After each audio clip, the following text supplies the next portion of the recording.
भारत में बलात्कार की पौराणिक कथाएं सुनकर आप भी रह जाएंगी हैरान। आपसे अनुरोध है, अगर कहानी पसंद आई हो तो चैनल को सब्सक्राइब करें। हम वीडियो बनाने के लिए बहुत मेहनत करते हैं। वीडियो को लाइक और सब्सक्राइब करें। हमें आपके समर्थन की आवश्यकता है ताकि हम आपके लिए ऐसे ही अनोखी और ज्ञानवर्धक कहानियों के वीडियो लाते रहें। पुराणों और ग्रंथों के पन्ने पलटे जाएं तो पता चल जाता है कि महिलाओं के साथ होने वाले शोषण की दास्तान नई नहीं बल्कि काफी पुरानी है। आज हम आपको ऐसी ही महिलाओं के बारे में बताएंगे जिनका नाम भले समाज में सम्मान के साथ लिया जाता है, मगर पुरुषों के समाज ने उनका अपमान करने में कोई कसर नहीं छोड़ी थी। भले ही भारत में आज महिलाएं रसोई की दहलीज पार कर पुरुषों को हर क्षेत्र में चुनौती दे रही हैं, मगर महिलाओं से जुड़े क्राइम की गिनती भी देश में लगातार बढ़ती जा रही है। खास तौर पर महिलाओं के साथ बलात्कार के मामले आए दिन अखबार की सुर्खियों में छाए रहते हैं। जबकि वर्ष 2012 में हुए निर्भया कांड के बाद देश के सरकार ने कुछ कड़े कदम उठाए और दोषियों को फांसी की सजा सुनाई, मगर बावजूद इसके देश में आज भी महिलाओं के साथ बलात्कार की वारदातें थमने का नाम नहीं ले रही है। दुर्भाग्यपूर्ण बात तो यह है कि बलात्कार जैसे संवेदनहीन क्राइम के बाद महिलाओं को अपने साथ हुए हादसे को साबित करने में भी वर्षों लग जाते हैं। गुजरात की बिल्किस बानो का केस ही देख लीजिए। सामूहिक बलात्कार की विक्टिम बिल्किस बानो को अपने साथ हुए इस घिनौने अपराध को सिद्ध करने में 15 वर्ष लग गए, मगर महिलाओं के साथ हो रहे यह अपराध आधुनिक समाज के कुछ नमूने मात्र हैं। बलात्कार, जोर जबरदस्ती और सामूहिक अपमान जैसी घिनौनी हरकतें महिलाओं के साथ वर्षों से चली आ रही है। पुराणों और ग्रंथों के पन्ने पलटे जाएं तो पता चल जाता है कि महिलाओं के साथ होने वाले शोषण की दास्तान नई नहीं बल्कि काफी पुरानी है।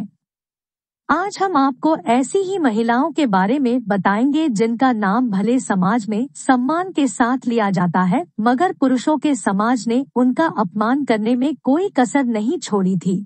राजा ययाति की पुत्री माधवी की कहानी बहुत कम लोगों को पता है। माधवी को 2 वरदान मिले थे। पहला कि वह हमेशा पुत्र को ही जन्म देगी और दूसरा कि हर बार बच्चे को जन्म देने के बाद वह कुंवारी बन जाएगी, यानी माधवी अपनी वर्जिनिटी कभी नहीं खो सकती थी। मगर यह 2 वरदान उसके लिए श्राप की तरह साबित हुए। दरअसल एक दिन राजा ययाति के पास उनके गुरु विश्वामित्र ने अपने शिष्य ग्लावा को भेजा और राजा से गुरुदक्षिणा मांग कर लाने को कहा। गुरुदक्षिणा में विश्वामित्र ने राजा को 800 सफेद घोड़ों के काले कान मांगे। राजा ने बहुत कोशिश की कि उसे कहीं से इतने घोड़े मिल जाएं और वो उनके कान गुरु को भिजवा सके, मगर ऐसा नहीं हो सका। इसलिए गुरुदक्षिणा में राजा ने अपनी बेटी माधवी को दान कर दिया और ग्लावा से कहा कि इसका विवाह किसी ऐसे राजा से करवा देना जिसके पास सफेद घोड़े हों। ग्लावा माधवी को गुरु विश्वामित्र के पास ले गया, मगर ऐसा कोई भी राजा नहीं मिला जिसके पास 800 घोड़े हों। इसलिए गुरु विश्वामित्र ने माधवी को 3 अलग अलग राजाओं के पास संभोग के लिए भेजा। आखिर में जब 200 घोड़े नहीं मिले तो गुरु और ग्लावा दोनों ने माधवी से संभोग किया। माधवी की कहानी बताती है कि पौराणिक काल से ही लड़कियों को केवल संभोग की वस्तु समझा गया और अपना आन बान शान के लिए उन्हें दान किया गया। आज भी हिंदू रीति रिवाज के तहत विवाह में लड़कियों का कन्यादान किया जाता है। भारतीय संस्कृति में सीता को देवी की तरह पूजा जाता है। पौराणिक कथाओं के अनुसार सीता त्याग, आज्ञाकारी और समर्पण की देवी थी। अपने पति राम से उनका प्रेम ऐसा था कि राजपाट सब कुछ त्याग कर उन्होंने पति के साथ वनवास को चुना। मगर रावण द्वारा माता सीता का अपहरण करने पर 14 वर्ष वह उसकी कैद में रही और 14 वर्ष के बाद भगवान राम के साथ अयोध्या लौटीं तो प्रजा ने उनके चरित्र पर सवाल उठाने शुरू कर दिए। उन्हें एक बार फिर राजपाट को छोड़कर संन्यास का जीवन बिताना पड़ा। यहाँ तक कि जिस वक्त माता सीता संन्यास पर गई उस वक्त वह गर्भवती थी। इन सबके बावजूद भी जब माता सीता की पवित्रता पर संदेह किया गया तो उन्होंने अग्नि परीक्षा देकर अपने जीवन का ही अंत कर लिया। आज भी ऐसा ही होता है। यदि किसी लड़की के साथ कोई लड़का खराब हरकत करता है तो लड़के को दोषी कम लड़की के चरित्र पर लोग पहले सवाल उठाने लगते हैं। महाभारत का जिक्र जब जब होता है तब तब द्रौपदी का नाम लिया जाता है। द्रौपदी के साथ हमेशा धोखा हुआ। द्रौपदी कर्ण से प्रेम करती थी मगर कर्ण में इतनी हिम्मत नहीं थी को वो सबके आगे द्रौपदी से प्रेम करने की बात का स्वीकार कर सके। इसके बाद जब द्रौपदी ने अर्जुन से विवाह किया तो अर्जुन की मां यानी कुंती ने अपने 5 पुत्र को आदेश दिया कि वो द्रौपदी को आपस में बांट ले। तब द्रौपदी को यह वरदान मिला कि हर बार संभोग के बाद उसे उसकी वर्जिनिटी वापस मिल जाएगी।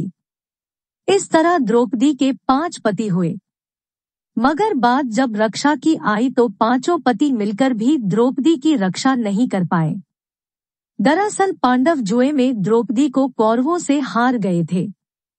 हार के बाद कौरवों ने द्रौपदी को बालों से पकड़कर भरी सभा में निवस्त्र करना चाहा।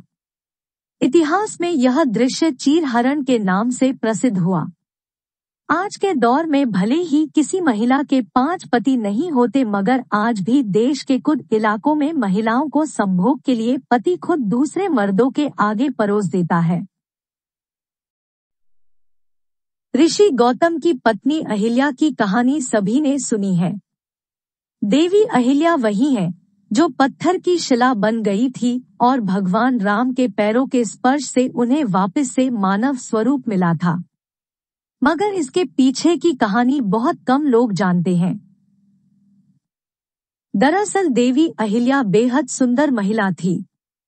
देवराज इंद्र उनकी सुंदरता के कायल थे। वह हमेशा से देवी अहिल्या के साथ संभोग करने की इच्छा रखते थे मगर देवी अहिल्या एक पतिव्रता नारी थी। एक ऋषि गौतम तपस्या करने की इच्छा से वन चल गए।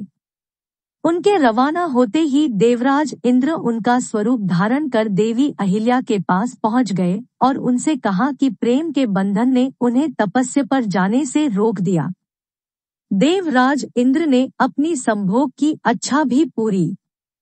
देवी अहिल्या बहरूपिये को ही अपना पति समझती रही मगर जब ऋषि गौतम तपस्या कर वापस लौटे और अपनी पत्नी अहिल्या को उन्होंने देवराज इंद्र के साथ संभोग करते हुए देखा तो उन्होंने देवी अहिल्या को ताम्र पत्थर की शिला बन जाने का श्राप दे दिया।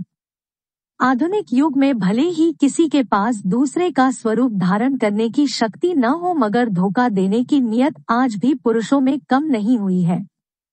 अखबारों में ऐसे केस आए दिन पढ़ने को मिलते हैं जहां महिलाओं के साथ पुरुष छल करके उनका जीवन बर्बाद कर देते हैं।